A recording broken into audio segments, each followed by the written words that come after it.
Hey everyone, this is Gaurav here. Welcome back to the channel. और आज हम लोग करने वाले हैं पार्ट नंबर 5 बैंकिंग का, और ये लास्ट पार्ट है।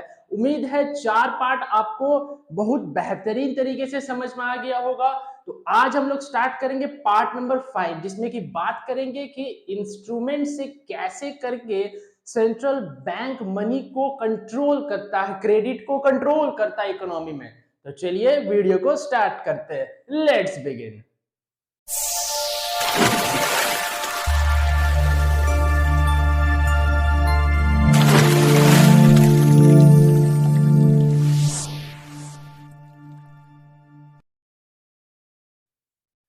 तो बच्चे, मैं प्रीवियस वीडियो में बता चुका हूं कि इंस्ट्रूमेंट हमारे दो प्रकार के होते हैं। एक पहला quantitative and next one is your qualitative.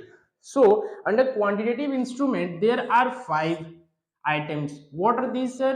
Bank rate, repo rate, OMO means open market operation, OMO. Clear? Next one is your cash reserve ratio, and the next and the last one is statutory liquidity ratio means SLR and CRR. Clear है? Clear है sir.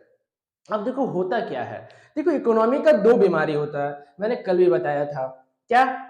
Inflation और deflation. मैंने previous video में आप लोगों को बताया था कि एक सर्दी और एक बुखार, जिसमें कि बोला जाता है सर्दी को बोला जाता है इन्फ्लेशन और बुखार को बोला जाता है डिफ्लेशन। ठीक है सर? ठीक है सर, कोई दिक्कत नहीं, कोई इशू नहीं। अब देखो बैंक रेट क्या होता है। जिस रेट में कमर्शियल बैंक सेंट्रल बैंक से लोन लेती है उसको कहते हैं बैंक रेट। क्या बोलते हैं? जिस रेट से कमर्शियल बैंक सेंट्रल बैंक से लोन लेती है उसको हम कहते हैं बैंक रेट। और एक बार बोलो। यस, वेरी गुड, शाबाश, ठीक है ठाकुर। देखो, तो जिस रेट से कमर्शियल बैंक सेंट्रल बैंक से लोन लेती है उस रेट को कहते हैं बैंक रेट। लेकिन बट कमर्शियल बैंक जिस रेट में जनरल पब्लिक को लोन देती है उसको कहते हैं interest rate. And interest rate and bank rate क्या है दोनों? ये है इंडिपेंडेंट फैक्टर, ये है डिपेंडेंट फैक्टर। क्या बोल दिए सर? ये इंडिपेंडेंट फैक्टर, ये डिपेंडेंट फैक्टर। इसका मतलब सर, इसका मतलब यही है कि जो बैंक रेट है वो इंडिपेंडेंट है, ये किसी के ऊपर निर्भर नहीं करता, ये खुद अकेला ही काफी है। बोलता है ना, कोई काफी ही अकेला है, कोई अकेला ही काफी है। कोई काफी अकेला है और कोई अकेला ही काफी है, तो ये अकेला ही काफी है। ठीक है। लेकिन जो बैंक रेट है और इंटरेस्ट रेट है, इंटरेस्ट रेट बैंक रेट के ऊपर डिपेंड करता है। क्या बोले? जो इंटरेस्ट रेट है वो बैंक रेट के ऊपर डिपेंड करता है। इट मींस बैंक रेट जब बढ़ेगा तो इंटरेस्ट रेट भी बढ़ेगा, बैंक रेट जब घटेगा तो इंटरेस्ट रेट भी घटेगा। ठीक है। तो अब देखो इकोनॉमी में कौन सा बीमारी है? इन्फ्लेशन है। ठीक है, इकोनॉमी में इन्फ्लेशन है। ठीक है सर, इन्फ्लेशन है तो क्या करें सर? मतलब मनी सप्लाई ज्यादा है ना सर, तो करना क्या चाहिए? करना ये चाहिए बच्चे कि बैंक रेट को मैं इंक्रीज कर दूंगा। ठीक है, कॉन्सिक्वेंटली इंटरेस्ट रेट भी मेरा इंक्रीज हो जाएगा। इंटरेस्ट रेट इंक्रीज हो जाएगा तो जो जनरल पब्लिक कमर्शियल बैंक से लोन लेती है वो कम कर देगी लेना, क्योंकि इंटरेस्ट रेट ज्यादा है। तो ऑब्वियस है इंटरेस्ट रेट जब ज्यादा होगा तो उसको ज्यादा इंटरेस्ट पे करना पड़ेगा। किसको? जनरल पब्लिक, यानी हम लोग को ज्यादा इंटरेस्ट पे करना पड़ेगा। तो इसमें क्या होगा, जो इन्फ्लेशन है उसका सिचुएशन क्योर हो जाएगा। अगर कमर्शियल बैंक से जनरल पब्लिक कम लोन लेती है तो उसके पास जो कैश होल्डिंग कैपेसिटी है, मनी को होल्ड करने का जो कैपेसिटी है वो कम हो जाएगा। इसके कारण जो इन्फ्लेशन है वो क्योर हो जाएगा। मत बोलना कि एकदम क्या हो जाएगा, कम हो जाएगा। कम मत बोलना बच्चे, कम मत बोलना, क्योंकि कम होगा तो फिर डिफ्लेशन हो जाएगा। बोलते ना सर ये चीज ज्यादा है इसको कम कर दो। अरे पगले, जो कम कर देंगे तो फिर तो डिफ्लेशन हो जाएगा। और हम बोल रहे हैं इन्फ्लेशन होना भी अच्छा नहीं है, डिफ्लेशन होना भी अच्छा नहीं है इकोनॉमी में। तो ई वाला ई नहीं होगा तो ई हो जाएगा। ये कैसा बात हुआ, ये नहीं होगा, क्या होगा, क्योर होगा। व्हाट, क्योर, क्योर वर्ड का यूज कीजिएगा while you preparing the answer of these types of questions. Clear है, एकदम से क्लियर है सर। अब आ जाओ, नेक्स्ट है रेपो रेट। रेपो रेट को क्या बोलते हैं सर, देखो रेपो रेट का और एक नाम होता है repurchase rate. What sir, repurchase rate. और ये ना 15 डेज का होता है, same as bank rate, but एक वर्ड का डिफरेंस है, क्या, 15 डेज। इसको ठीक करने के लिए इससे मान लो डिफ्लेशन हो रहा है, तो डिफ्लेशन हो रहा है मतलब मनी सप्लाई इकोनॉमी में कम है सर। अब कम है तो क्या करेंगे सर, कम है तो उसको ठीक करना है, ज्यादा नहीं करना है। कम है तो क्या ज्यादा कर देंगे, नहीं नहीं नहीं नहीं नहीं नहीं नहीं, नहीं। उसको ठीक करना है सर, क्योर करना है, कम नहीं या ज्यादा भी नहीं। समझ गया ना, समझ गया सर। अब देखो, बैंक रेट को बढ़ा दिए थे, अब यहाँ पे क्या, रेपो रेट को बढ़ा देंगे। रेपो रेट को बढ़ा देंगे तो इंटरेस्ट रेट भी बढ़ जाएगा, इंटरेस्ट रेट बढ़ जाएगा तो जो जनरल पब्लिक है वो लोन लेना कम कर देगी, लोन लेना कम कर देगी तो लोग के पास परचेजिंग पावर घट जाएगा, परचेजिंग पावर घट जाएगा तो जो डिफ्लेशन इन्फ्लेशन है ना वो क्योर हो जाएगा।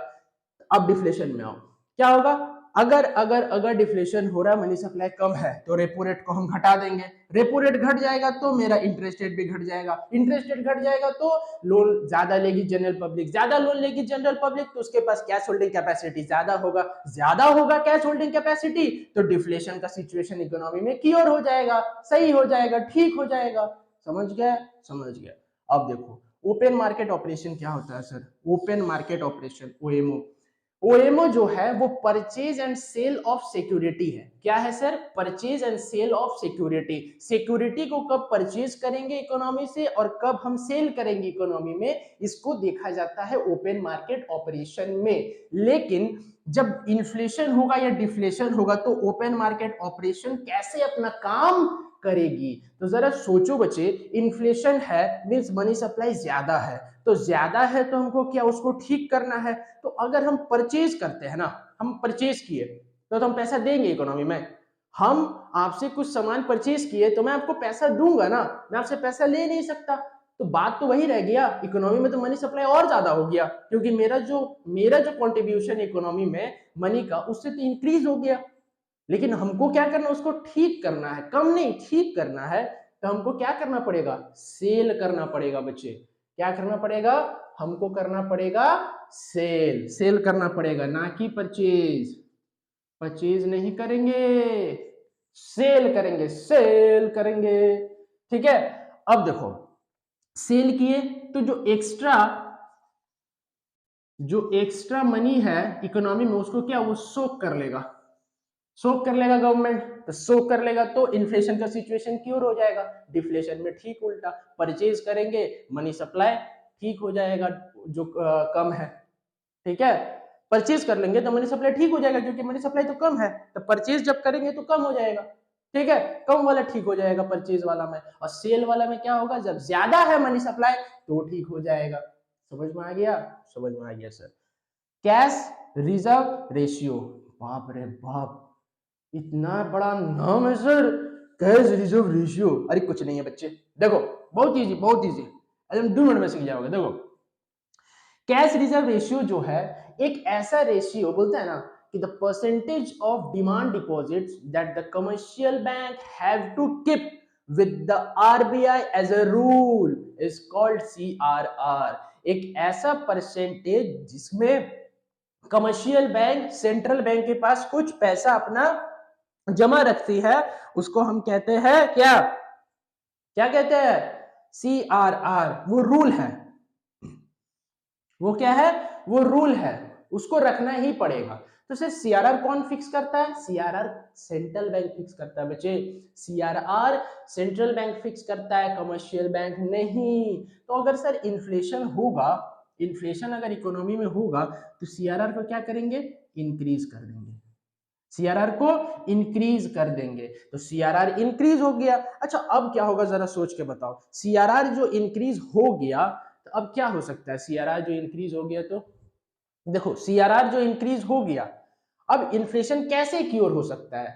ठीक है, देखो जो सीआरआर इंक्रीज होने से कुछ तुम्हारा जो डिमांड डिपॉजिट है, मनी सप्लाई जो है जो सेंट्रल बैंक मनी सप्लाई करती है, कमर्शियल बैंक जो मनी सप्लाई करती है वो कैपेसिटी कम हो जाएगा।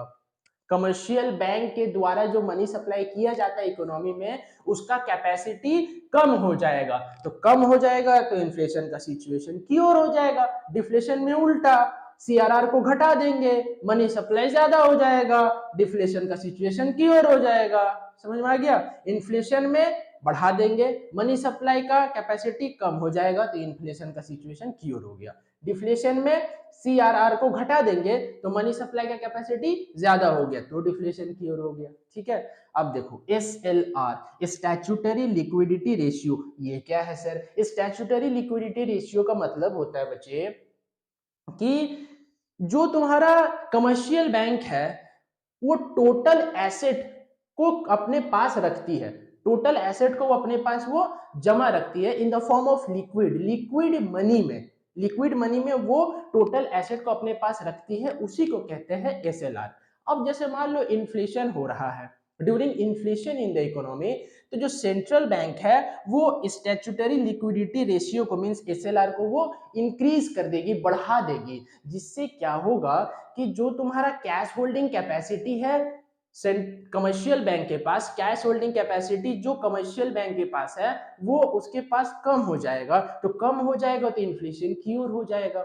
अगर डिफ्लेशन है तो क्या होगा, एसएलआर जो है उसको घटा देगी, तो घटा देगी तो जो कैश होल्डिंग कैपेसिटी है वो ज्यादा हो जाएगा, कमर्शियल बैंक के पास ज्यादा हो जाएगा तो क्या होगा, डिफ्लेशन का सिचुएशन क्योर हो जाएगा। समझ में आ गया? समझ में आ गया सर। तो क्वांटिटेटिव इंस्ट्रूमेंट क्लियर है sir. Now move to qualitative instrument. What is qualitative instrument sir? First of all you have to understood the meaning of marginal requirement. What is marginal requirement sir? The difference between the collateral, difference between collateral and value of loan. What? Value of loan, इन दोनों का मैं difference calculate करूंगा तो इससे निकलेगा margin requirement. Margin requirement क्या निकलेगा? मार्जिन रिक्वायरमेंट निकलेगा। अब देखो इसमें क्या है, इट मींस अगर एमआरआर मार्जिन रिक्वायरमेंट 10% होगा तो कमर्शियल बैंक लोन कितना देगी, 90 रुपीज का, विद सिक्योरिटी ₹100। क्या बोले कि अगर एमआरआर होगा, एमआरआर अगर 10% है तो लोन होगा, लोन कितना का होगा, ₹90 का, और सिक्योरिटी कितना का होगा बच्चे, सिक्योरिटी होगा 100 का। एमआरआर जब 10% होगा तो लोन 90 रुपया का दिया जाएगा विद सिक्योरिटी ₹100। समझ में आ गया? तो जब एमआरआर 10, लोन 90, सिक्योरिटी 100, तो ये है मार्जिन रिक्वायरमेंट। ठीक है। देखो अगर मार्जिन रिक्वायरमेंट कम हुआ, मार्जिन रिक्वायरमेंट कम हुआ किससे, मनी सप्लाई से। ठीक है। मार्जिन रिक्वायरमेंट कम होगा तो मनी सप्लाई ज्यादा होगा। क्या बोले, अगर एमआरआर अगर कम है तो मनी सप्लाई ज्यादा होगा, और अगर एमआरआर ज्यादा है तो मनी सप्लाई कम होगा। ठीक है। एमआरआर कम, मनी सप्लाई ज्यादा, एमआरआर ज्यादा, मनी सप्लाई कम, हो गया। बहुत इजी है सर।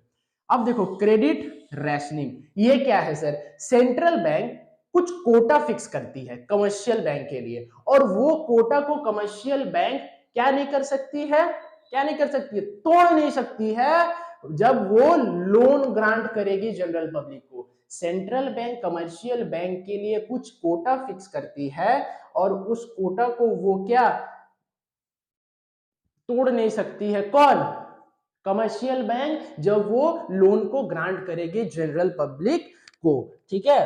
तो अब देखो क्या हो गया, मॉरल शोषण। मॉरल शोषण क्या है सर? क्रेडिट रैशनिंग हो गया, मॉरल शोषण। मॉरल शोषण क्या है?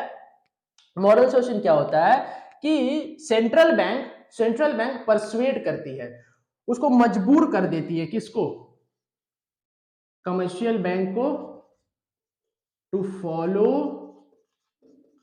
द डायरेक्टिव्स, अपना डायरेक्टिव्स फॉलो करवाने के लिए कमर्शियल बैंक को मजबूर कर देती है। ठीक है।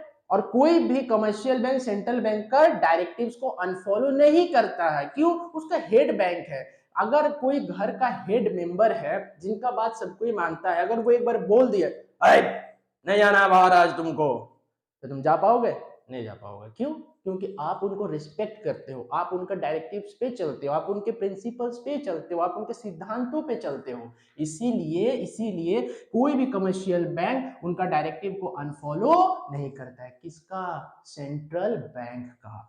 अब डायरेक्ट एक्शन, अगर तुम फैमिली मेंबर का जो हेड है उनका बात नहीं मानोगे तो फिर जाने रहो, क्या कॉन्ट्राडिक्शन होगा, ऐसा पड़ेगा ना डंडा, समझिए ना। ठीक है, समझ गए सर। बोलना क्या चाह रहे हैं आपका, मैं शब्द और भावना दोनों समझ सकता हूँ सर।